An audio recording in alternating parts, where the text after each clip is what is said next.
पिछले एपिसोड में हमने देखा रेखा के दादा हरिओम की मौत की सूचना माया उसे देती है। रेखा गंगा मौसी के साथ कार में बैठकर दादा हरिओम के घर के लिए रवाना होती है। रास्ते में गंगा रेखा को दादा हरिओम के स्वप्न फल के उनके रहस्य के बारे में बताती है। दादा हरिओम के घर पहुंचने पर घनश्याम रेखा के लिए छोड़े एक रहस्यमयी लिफाफे का जिक्र मौसी से करता है। और अब आगे KSM ब्लॉग्स प्रस्तुत करते हैं बकाल। गंगा, लिफाफे पर कोई नाम नहीं लिखा है, लेकिन तुम मुझे मेरे सवाल का जवाब दो कि क्या ये तुम्हारी भांजी नहीं है? भांजी है, लेकिन सगी नहीं, और ये बात सब जानते हैं। बात सगी या सौतेली की नहीं है गंगा, ये तुम्हारी भांजी है ना, चाहे नाम के रिश्ते की ही सही। और इसका नाम रेखा है। मुझे बाबा ने ये लिफाफा देते हुए कहा था कि वो लड़की गंगा मौसी के साथ आएगी, उसे ये लिफाफा दे देना और उसे हिदायत कर देना कि वो ये लिफाफा सबके सामने ना खोले, अपने घर जाकर एकांत में खोले। इस लिफाफे में इसका ख्वाब बंद है। मेरा ख्वाब? लेकिन दादाजी को कैसे पता चला? मैंने तो अपने ख्वाब का जिक्र ही अभी तक किसी से नहीं किया है, गंगा मौसी से भी नहीं। ये मैं नहीं जानता। और जब तुम्हारे इस इकरार के बाद ये पक्का हो जाता है कि ये लिफाफा तुम्हारे लिए है, याद आया, एक बात और भी कही थी बाबा ने। वो क्या? उन्होंने कहा था कि उस लड़की का नाम रेखा है, लेकिन यह उसका असली नाम नहीं है। उसका असली नाम शीना है। शीना? लेकिन नाम तो रेखा है और ये सब जानते हैं। इस बारे में कुछ नहीं कह सकता।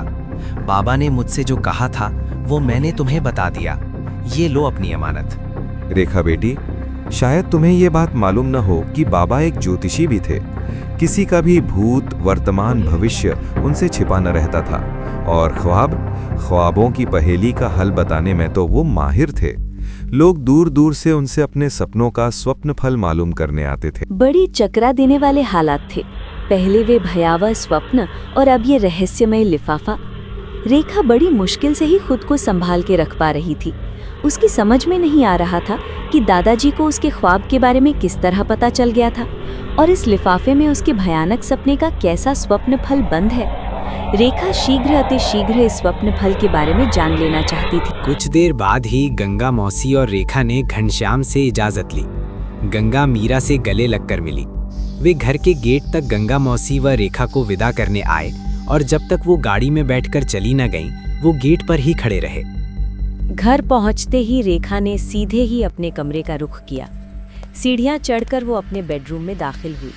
दरवाजा बंद किया, हैंडबैग बेड पर उछाल दिया और बाथरूम में जा घुसी। वो नहा धोकर बाहर निकली। ठंडे पानी से राहत सी पहुंची थी।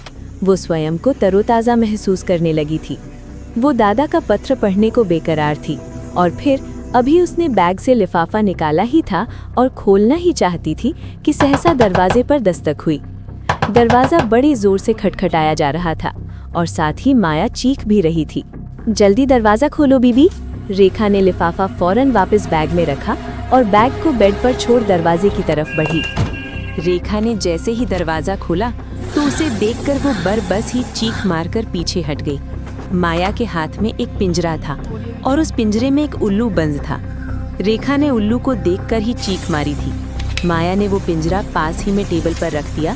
वह तसल्ली देते हुए बोली, डरती नहीं बीबी, ये पिंजरे में बंद है। ये पिंजरा कहाँ से आया? कौन लाया है इस उल्लू को? रेखा सहम कर पिंजरे में बंद उल्लू को देखकर बोली, बीबी अभी एक आदमी आया था, वही दे गया है। माया ने पिंजरे के कुंदे पर हाथ रखते बताया।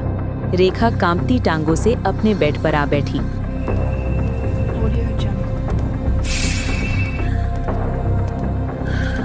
माया, तुमने इस पिंजरे को क्यों ले लिया? कौन था वो शख्स? रेखा की परेशानी बढ़ती ही जा रही थी। बीबी, उस आदमी ने ज्यादा बात ही नहीं की। मैंने जैसे ही गेट खोला, उसने ये पिंजरा मेरी तरफ बढ़ा दिया और बोला कि सीना को दे दे। मैंने कहा कि कौन सीना? यहाँ इस नाम का कोई नहीं है। तो वो बोला कि अपनी रेखा बीबी को जाकर दे दे। अच्छा, मैं चलता हूँ। और ये कहकर उसने पिंजरा मेरे हाथों में थमा दिया और मेरे कुछ कहने से पहले ही चला गया। माया ने बताया। कैसा शख्स था वो? तुमने बड़ी गलती की माया, मुझे फौरन बुला लेना था। उसने मेरी बात सुनी ही नहीं। माया मुंह बनाते बोली। और वो बड़ा ही अजीब सा आदमी था बीबी, काले कपड़े पहने हुए था। बड़े लंबे लंबे बाल थे जो उसके कंधों पर पड़े हुए थे। सांवले रंग का था, लंबा चेहरा, कानों में बालियां, एक हाथ में तांबे का मोटा सा कड़ा और उंगली में चांदी की पत्थर लगी अंगूठी, काली चमकती हुई आंखें। बस मैं और क्या बताऊं बीबी कि वो कैसा आदमी था। मैंने तो इस तरह का आदमी पहले कभी नहीं देखा। फिल्मों में वो भूत प्रेत उतारने वाले खौफनाक शख्स दिखते हैं ना बीबी, वो बस वैसा ही था। रेखा फौरन खिड़की की तरफ गई। उस खिड़की से घर का गेट साफ नजर आता था।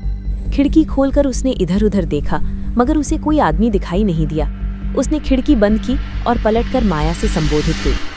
तुम्हें विश्वास है कि उस शख्स ने मेरा ही नाम लिया था? जी बिल्कुल बीबी। पहले तो उसने सीना कहा, फिर जब मैंने इनकार किया तो बोला कि जगाकर अपनी रेखा बीबी को दे दो। उसने साफ साफ आपका नाम लिया था बीबी। क्या आप उसे नहीं जानती? माया ने हैरान होकर पूछा। नहीं माया, जाने कौन था वो शख्स और वो देकर भी क्या गया है।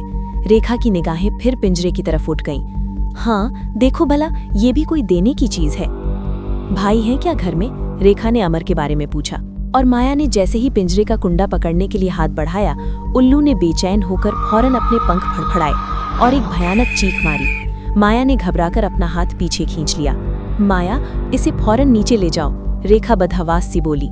और माया ने जैसे ही फिर पिंजरा उठाया, उल्लू फौरन ही उसकी तरफ झपटा और जोर जोर से अपने पंख फड़फड़ाए। हालांकि पिंजरा छोटा था, उसके पर पूरी तरह खुल नहीं रहे थे, लेकिन व्यक्ति को खौफजदा करने के लिए काफी थे। आपको कहानी पसंद आई तो चैनल को लाइक, शेयर और सब्सक्राइब जरूर करें। ऐसी और कहानियों को सुनने के लिए देखते रहिए KSM ब्लॉग्स। मिलते हैं अगले एपिसोड में।